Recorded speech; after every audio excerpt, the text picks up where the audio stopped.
everybody, I'm your ZLC Admission Assistance Mentor এবং আমি আজকে এসেছি 5টা টিপস নিয়ে যে 5টা টিপস hopefully আপনাদের সবার helpful হবে as you're embarking into this beautiful journey of applying to DLS in Canada.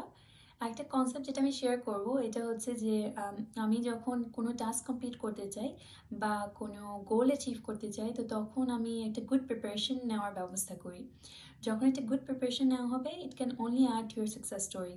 আপনাকে আরও কনফিডেন্ট বানাবে এবং আপনাকে ওই মাইন্ডসেটে নিবে যে that you are planning to be successful in the end with all the preparation that you have taken. Without further ado, let's get right into it. 5টা tip. First tip, tailor your personal statement. তো যখন আপনি statement of purpose বা letter of intent লিখবেন তো তখন make sure that you're not portraying the ideal candidate.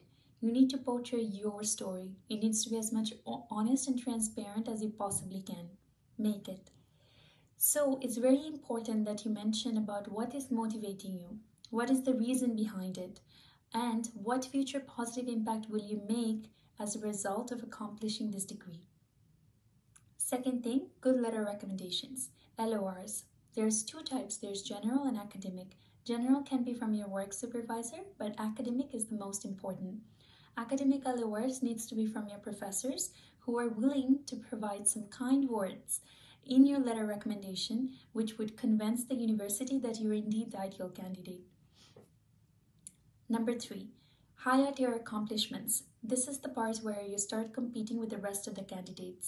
This has to be mentioned on your academic resume or academic cover letter, where you showcase and mention about all your awards, achievements, and certificates that you have achieved, and as well as any voluntary work that you have done, any charity work that you have done for a non-profit organization, any big influences that you have made.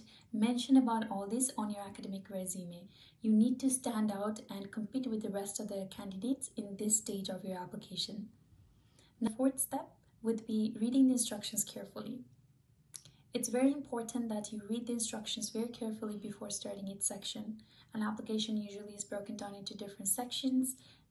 One section could be personal information, another section could be academic information, another section could be English language proficiency testing information, and all these different sections are usually broken down into different pages.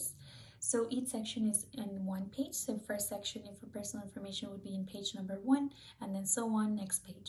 So make sure that as you're filling in each of the sections, each of the pages, that you're reading the instructions carefully, which are typically listed or mentioned about in the first paragraph on the top of the page.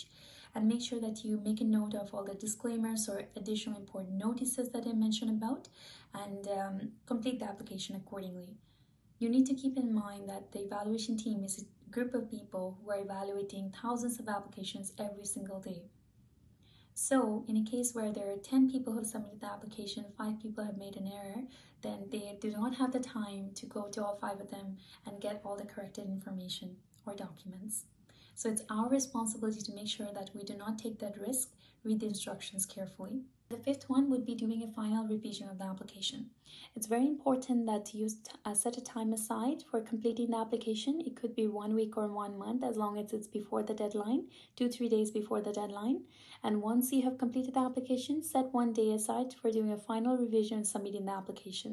A lot of the time people miss that step.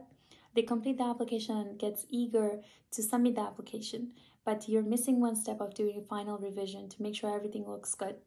So these are some of my tips that I would recommend all of you to implement, and I hope this will be helpful. Thank you so much for your time. I'll come back with more videos.